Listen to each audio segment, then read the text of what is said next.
Hey, everybody. Welcome back if you're returning. Welcome if you're new here. Thank you so much for joining me today. Happy Wednesday. I hope that you took some time on Monday to really reflect on the areas of your life that you need to spice up a little bit. Because I know, like, Sunday was Mother's Day, and it's that obligation. You're supposed to go do this, that, and the other. God knows most of us have more than one that we have to go to. And it becomes a day where you're just running, stressed out, and like, right? So I decided that I really didn't feel like fucking with that. It's a made up holiday. She's my mom all year. We'll pick another day. Because I wanted to go to the park and play. I needed to play. maybe y'all were better daughters and sons than I on that day, but I'm like, you know what? Just because the calendar says it's Mother's Day, I love my mom year round, and we can go to breakfast or lunch some other day because I need to play. It rejuvenates us, it refreshes us, it refuels us. So, all right, and I'm going to use the wisdom of the oracle today. Oh my God! So we have by the book, by the book. When we do shit by the book, we ruin ourselves. Ruin ourselves. So many rules were made just to keep us quiet, small, and powerless. So many expectations were created. So many cultures were developed on the basis of how to keep people stifled, contained, controlled, small. Small. Think about the average American life, the dream life that we're supposed to pursue. Okay, we're not made from cookie cutters. We're not all the same. Everybody doesn't have the same dream. And yet, because it's what we're raised with, it's what people expect, it's what we do. And then by the book, whose fucking book? Write your own book. Write your own book. Just because the calendar says Mother's Day doesn't mean you have to drop your life to run around and bring flowers to people who, okay, so I call it Happy Cooter Shooter Day. And it was inspired by my friend Liz. I love people who are raw and real, and this girl cracks me up. We work together, and she's one of those people that has zero filter, and you can see it on her face. She is just as surprised as anyone else by what she says, and I love that about her. Granted, what comes out of her mouth can be a little bit shocking, but that's what makes it fun. It's just there, raw, real, authentic. There is no mask. No mask could contain that. And when you live in that space, I don't know about you, the people I enjoy the most, I love them for what other people might view as a flaw or a shortcoming or something they need to fix because they're not by the book. People who are by the book are contained, they're regulated, they're not real. When you are real, and we talked about that a little on Monday about your aura, your energy is so on point. People look at you when you walk in a room because they feel you. They feel you. Not they see you, not they hear you. They feel you because presence is everything. Everything. When you have that presence, you approach life in a completely different way because you legitimately don't give a fuck. You just don't, unless it matters to you, not because it matters to someone else or someone else thinks you should, but because it matters to you. And when you start making that your uh, prerequisite for something, does this matter to me? If not, okay, I don't care. You can care in a way of empathy or compassion, but you're not going to jump in and try and fix it because that's where we bleed off all the energy that we need to have the presence that makes life more fun and worth living. And it's not by the book unless you wrote the book. If you wrote the book, live by that book because that's your book. But when it's somebody else's book that's been shoved down your throat, that's not living. And having the balls to be your authentic self, takes a lot of shadow work, which we talked about on Monday. Bringing back those parts of you that you abandoned to be acceptable to the people that didn't like the real you. Is that a fair trade? Do I want people who don't like me in my life? Probably not. I don't want to go around having to measure what I say, what I wear, what I do. The people who not only accept but value me for who I am, perceived flaws and all. And again, it's what I like best about people. I really do. The black sheep, the eccentrics, the ones who aren't afraid to be real. Because you don't have to wonder what they're thinking. You don't have to question anything about them because they're fully embodying every bit of who they are without apology. Take it or leave it. If you like me, great. If you don't, that's great too, because then we won't waste time trying to get to know each other because we don't click. And I feel like societal pressures and media standards and just all of the things that we have been just inundated with from birth about who and what we should be, what we should desire, what we should be striving for. All of that came from outside of us and was imposed upon us as the way to be. When we came into this world with our own blueprint, our own book, we came with a manual. It was internal. It's like the microchip in your computer that tells it how it's supposed to operate. We have one of those. And the reason shit's not going right is because we're trying to go against it because of outside influence. And when we are able to let go of our need to fulfill those outside expectations, that's where we hit our sweet spot. But it takes courage and it takes a lot of honesty with yourself. And then it takes building that courage in finally being able to say, you know what? This isn't what I want. This doesn't work for me. I'm not settling anymore. And you will feel in your belly a part of you coming back to life like, hey, we're really going to live now. This is incredible. And you don't realize because it happened at such a young age, you adopted all of these ideas and thoughts and beliefs and standards and expectations that aren't yours. They became ingrained in your subconscious mind and you don't realize it. You don't realize why you have that nagging desire for more. You feel like there has to be more to life because what are we here for if this is all it's about? Because you're living by the wrong book. You're following somebody else's instruction manual.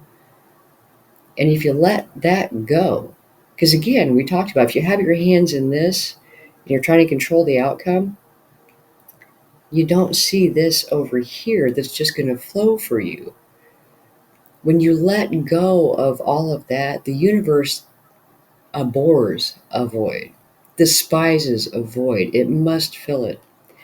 If you release what isn't yours, if you let go of that book that someone else wrote that you've been trying to live by and start to create that space and stay open, the more you get into your authentic self, the more you're going to attract the authentic things you need in your life. When you are energetically tied to the wrong book, you're trying to force manifestations that aren't yours. That also is abhorred by the universe. No, that's not for, get back. Stop touching. That's not yours. But you're like, no, I'm supposed to have this because it's in the book right there. And so we don't understand why things aren't working out for us. Sometimes our greatest disappointments are our biggest blessings if we will stop trying to grab what we aren't meant to have. And that's hard to do because to do that, you have to relinquish control. And when we finally just get into a place of openness, receptiveness, and acceptance, we start to expand our perspective of what's possible, of who we could be. And then we start diving into who are we? And the more you get in line with your true identity, your true self, your true desires, you don't have to force anymore. You can flow because, oddly enough, what's meant for you will not pass you by. You can reject it because you're too worried about trying to meet this expectation. And then it will pass you by because you don't have the space to accept it. When we embrace what is truly our full embodiment of self, and we accept those parts of ourselves and embrace those parts of ourselves that we've denied for so long, and we start to really come into that place of alignment within, as above, so below, as within, so without, our world shapes to meet us there effortlessly. Now, effortlessly. Let me be more clear about that. The opportunities will become available. You will have to take action on those opportunities. But when you're not trying to create an opportunity by forcing something, that's a whole lot of effort. We've been taught to believe that we have to put a lot of work into getting something. We only have to do that if it's not meant for us. If we're in alignment and an opportunity comes along, if it's meant for you, it will flow. It will flow. You won't have to force it, chase it, overact to create it. It'll just flow. It'll be. And then if we don't get it and start to freak out that we actually have it and then overthink and self sabotage ourselves into fucking it up, it'll be amazing. Why do we do that? Why do we get into something that we really want and it's flowing and it's great, and then we start getting afraid? We start that fear, that old thought pattern, that old behavioral pattern, and we fuck it up because, again, this is showing us where we need to address ourselves. What past fears are pushing you to take this action that's going to fuck it up? What part of you is it? An old wound from childhood? Is it your attachment pattern because your parents were inconsistent in the way they cared for you that make you now fear attaching to someone, or anxious that if you attach to someone, they're going to leave, they're going to find out you're not acceptable? There's so many things that happen in our subconscious mind that make us do dumb shit, and we don't understand why. Well, the more you align with yourself, the more you come into your true whole self and you do the shadow work. Shadow work is the subconscious mind about what's repressed in me, what is driving my behavior. And that, when I say driving my behavior, we're looking at the repeating patterns of self sabotage. The dumb shit we do over and over again, even though we swear we're not going to, it's back here. And I wrote a book. I brought this up before, but get your shit together. The link's in the description box below. If you want to grab a copy on Amazon, there's a Kindle, audio, paperback.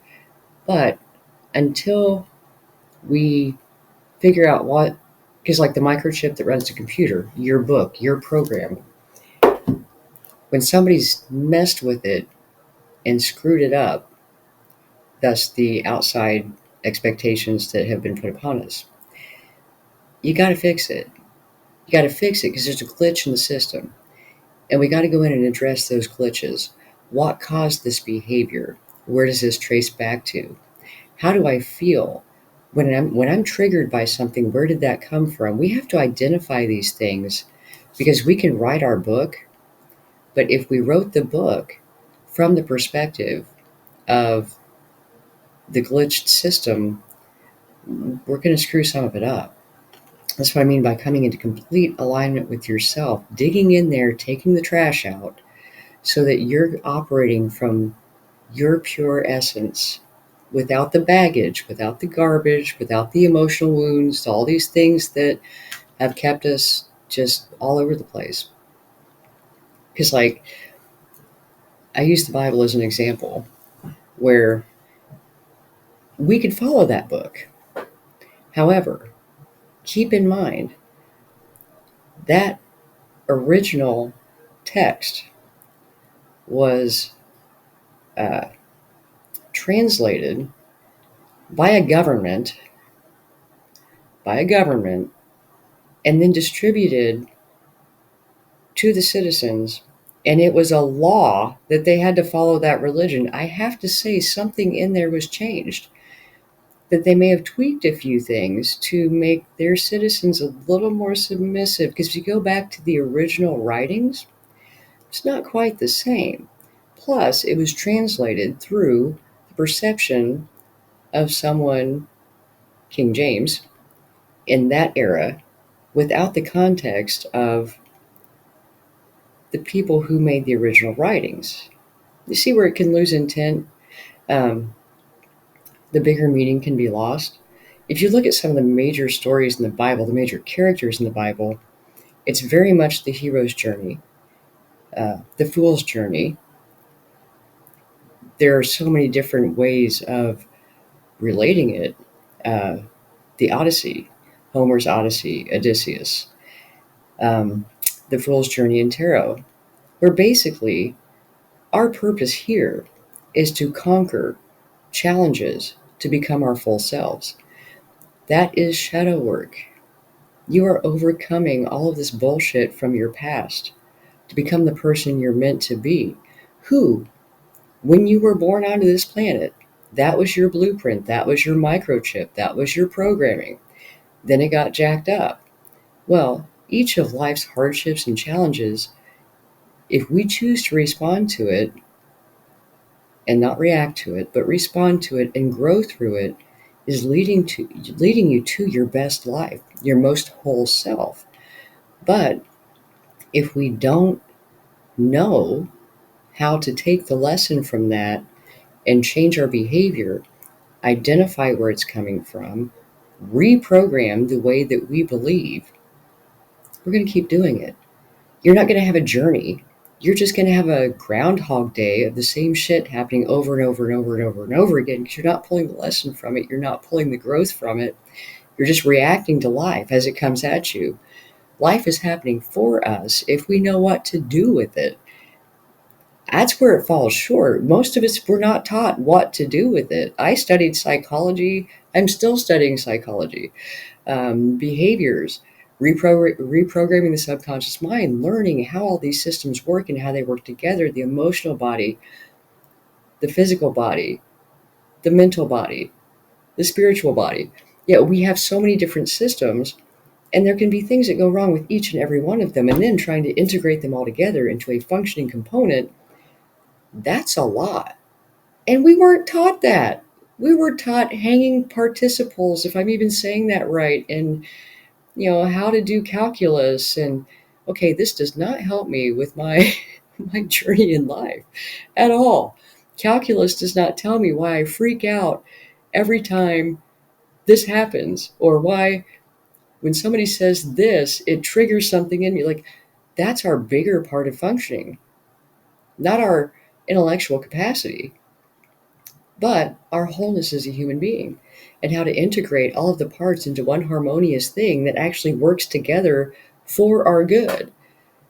And as long as we live by someone else's book, we're never going to figure that out, because we're not even trying to become our best selves. We're trying to become whoever wrote the book's best self. And, that's not going to ever happen because that's not us. And that's why I've talked about before too, when you have a life situation, you're trying to make a choice, don't go out there with it, go inside with it, because you're the one living with the results of that choice. And you can get other people's perspective, but they're coming at it from their life and from their experience and their perspective. And You need to use your own. Start really trusting yourself on making choices. You know, um, put more faith in you than in those around you. And again, as you become aligned within, this will be easier. You'll develop that trust in yourself, and that is priceless. When you know you're not going to let you down, you know you can trust your judgment. And the more you do this, the more you're going to, again, come into that alignment because you're going within and looking for what matters to you. So, if you haven't written your own book to live by, start writing it now. And it's going to take, you're going to need to do some editing. We change every day. We are not the same tomorrow as we were today. We're not the same today as we were yesterday because as life happens, we grow, we change, we evolve. The book is not uh, permanent. Actually, it makes me think of there's a song by uh, Natasha Bedingfield, Unwritten. There's a song, Unwritten, and I love it because it says, staring at the blank page before you, open up the dirty window, let the sun illuminate the pages. But basically, what's behind you has been written. It's already edited, published, done. You can't go back and change that. But the blank page before you, that's on you. It can be whatever you want it to be, and every day is a blank page in your book. What do you want to write? What do you want the outcome of your book to be? What is your vision for the rest of the story? And I hope today you feel inspired by that blank page to finally start writing your story. So, thank you so much for joining me. I hope this helps, and I will talk to you soon.